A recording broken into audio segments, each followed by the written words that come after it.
people of the internet, or the one person who is watching this, my friend Josie, who's the only person I've told I'm doing this. Hi Josie! I'm Sarah. I like books, and in case you haven't heard in the news, Australia's in lockdown. We're not going to talk about that too much. I've been reading books. It's a fun time. I'm going to talk about them today. The first book I finished in lockdown is Dune by Frank Herbet. I started it a little bit before lockdown, but I finished it in lockdown, so I'm still counting it. It took me a while to get through because sci-fi is not really my thing, especially when they talk a bit about the science behind it all, and like they want to explain how things work, and my brain's just like, I don't get it. Like, just tell me that's how it works and I'll accept it and I'll move on. What Dune is about is Paul is the son of the Duke of House Atreides, and his father is given this planet Arrakis by the Emperor, and so they go there and the story unfolds. I'm not giving spoilers in this video, so that's about what I'm going to talk about. I really liked the Lady Jessica. I thought she was a really great character. Lots of like nuance in her motivations and everything, and like lots of like personality, especially because this was written in 1965, and I find that a lot of books written in this time, especially by, you know, straight white men, the female characters are often just kind of like props for the story or for the male characters, but she really had like her own personality, her own storyline. I couldn't help comparing it to the Foundation series, which I read Foundation and Prelude to Foundation by Isaac Asimov, just because in my brain they're very similar in terms of like they like to explain the science. Asimov does it way more, like he really gets into it, which is why I couldn't read any more of the Foundation series, because I had no idea what was going on. He did it less than Asimov, which I liked. It was probably a good amount of like explaining, but I had to read all the explanations several times before I understood it at all. So, conclusion, glad I read it. Am I going to read more of them? No. Let's move on. The next book I read was Chain of Iron by Cassandra Clare, which is the second book in the Last Hour series. I'm pretty sure that's what her new series is called. It's her newest series. Second book, it takes off where the first book ends. We're following the Merry Thieves, which is James, Matthew, Christopher, and Thomas, which are all the children of like Will, Tessa, Charlotte, Gideon, Gabriel, Cecily. And so those four are the Merry Thieves, and then they're joined by Cordelia, who is related to Jen, and Lucy Herondale, who is James's sister. And so it just follows their shenanigans in the Shadowhunter world. You know, demons are brewing, things are happening. Classic Cassandra Clare. I enjoy reading it. I enjoy reading about that world. I like finding myself immersed in it. Kind of takes me back to my childhood, because I first started reading the books when I was like 10 or 11. Might have been a bit young. Prequels are still my favorite. And so I really like that this series kind of, you know, follows all of their children and all of them. Sometimes it feels a bit like fan fiction, just because it's like, and they're related, and they're related. But I kind of love that. Next book I read is The Midnight Library by Matt Haig. It's basically about a library which has all the different versions of your lives that could have happened if you had made like all these different decisions, any type of decision that you could have changed or could have been different, something that could have been different in your life. And so basically it follows a woman who's just explores all these different versions of her life that could have happened. And this is a TikTok book. This book is pretty popular on TikTok, I think. And for good reason. It's a great read. Also raises lots of really interesting questions about how we view our lives, and the type of mentality we take where we think, oh, I wish I could have changed that, I wish I could have changed that, wish I could have done that differently, and just exploring, like, are these people us if we made these different decisions? I had a good time reading it. And that's what I think. The next book I read was Circe by Madeline Miller. And Madeline Miller also wrote Song of Achilles, which I read earlier this year and loved. So I was excited for Circe. And I have to say, I really love Circe too. Lots of people say that Circe is not as good as Song of Achilles, but I held them at fairly much the same level. Like, I liked them both very, like, equally. The good thing about Madeline Miller, especially when she writes, is that she doesn't expect you to know anything about Greek mythology first. It's like, if you do, it's good, because, like, you can get some of, like, the little Easter eggs she puts in there. But if you don't, like, you don't need to. Also, I was a Percy Jackson kid.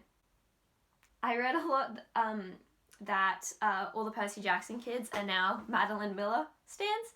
And I have to say, they're not wrong. The next book I read, this was one of my favorites, was Lanny by Max Porter. So Lanny essentially follows a story in this little town in, are they American or British? I can't remember. Sometimes I don't know if books are in America or England. But that's not the point. The point here is Lanny. So it follows this story.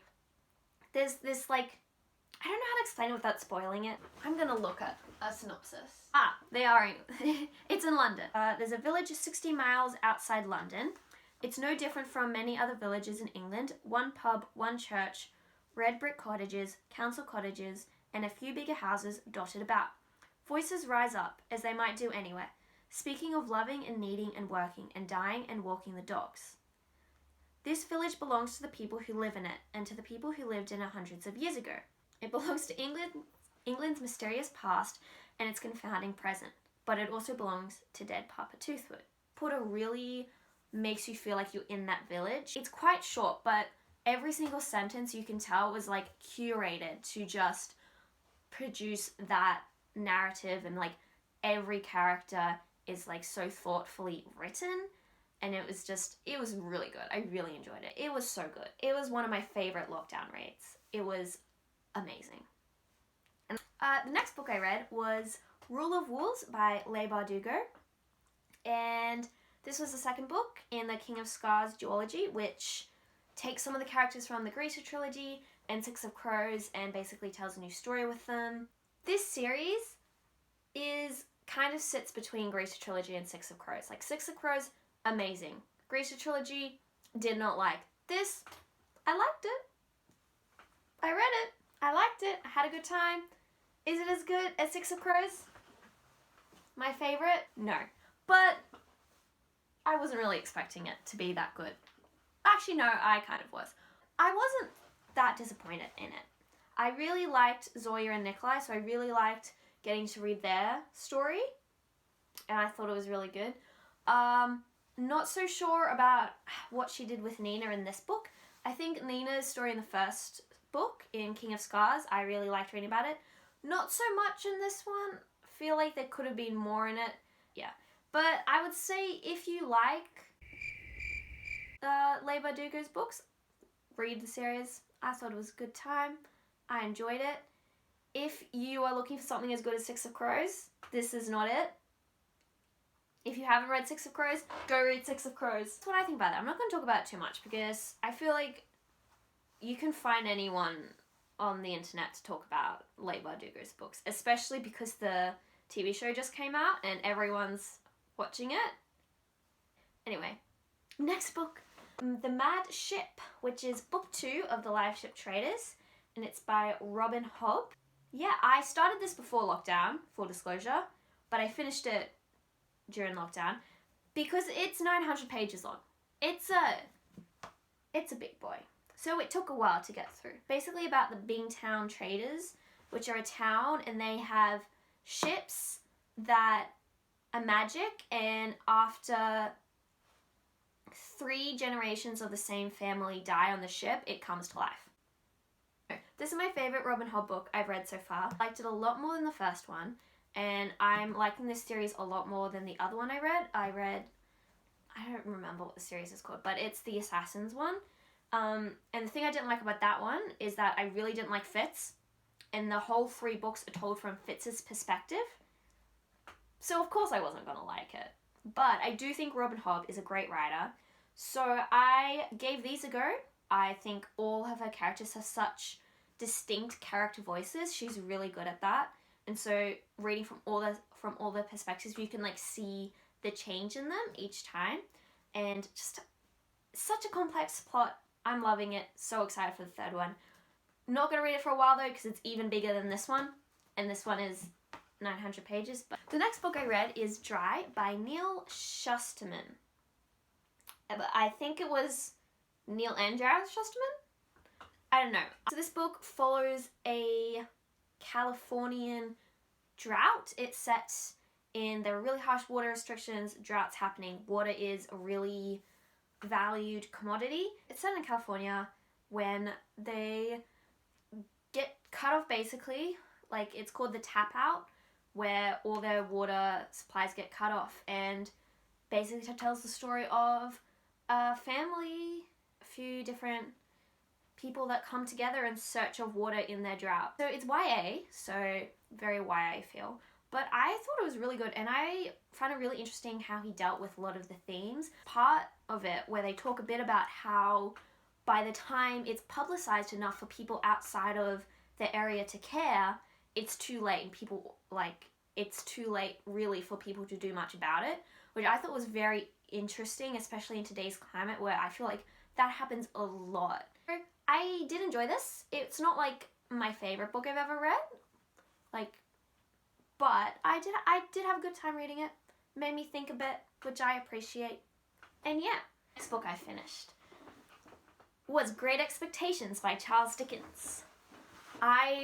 This took me a few weeks to read because classics take me a little bit. I don't like reading them all at once because they're quite dense. So I read it in the background while I was reading some of these other books. But I finished it, very proud of it. I also really like this cover that I got from the library. This edition is from 1986. Look at the spine. I'm very excited about it. Anyway, I did some research though, and the actual book was written in 1860s, I think it was, which I like knowing when they were written just so I have it in my head when I'm reading it. And so that, you know, in the parts where you kind of go, oh, that's a bit racist. Essentially, it tells the story of Pip from when he was like a boy to a man. It's a Bildungsroman. I think it's like described as like the first Bildungsroman. I thought Pip had a great character voice, really strong narrative voice. I really, really liked that. And Charles Dickens is obviously a great writer. That's why he's so known as a classic. And I would read something else of his. Not anytime soon, because this took me a while to get through, and I think his other books are longer, and I'm not ready for it. But I would. So, the next book I read was Looking for Alaska by John Green, and this is actually the first John Green book I've read ever. I know, I haven't read Fault in Our Stars. I haven't seen the movie. I missed that. Back when that was the thing, when it was really popular, I was deep into my crime fiction phase. Oh, I should talk about what it was about. I feel like people know. It's about the main character, whose name I've forgotten. I don't know his name. And he goes to a boarding school in, is it Alabama? Anyway, he goes to boarding school, and it's basically what happens there. It's really hard to explain books without giving spoilers. I wouldn't say it was like my favorite YA, or I don't know if it's going to be my favorite John Green. It was good. I enjoyed it. I'm going to read more John Green. So, the next book I read was Boy Swallows Universe by Trent Dalton. And I'm going to read out the synopsis for this. So it's set in Brisbane in 1983, and it follows Eli, who has a lost father, a mute brother, and a notorious criminal for a babysitter. And it's basically about his life and everything he goes through. I read Trent Dalton's other book, All Our Shimmering Skies, earlier this year, and I didn't really like it. Why did I read this one then? Because I really liked his writing style. I thought it was really good. Like quotes that he writes where I'm just like, oh, that's amazing.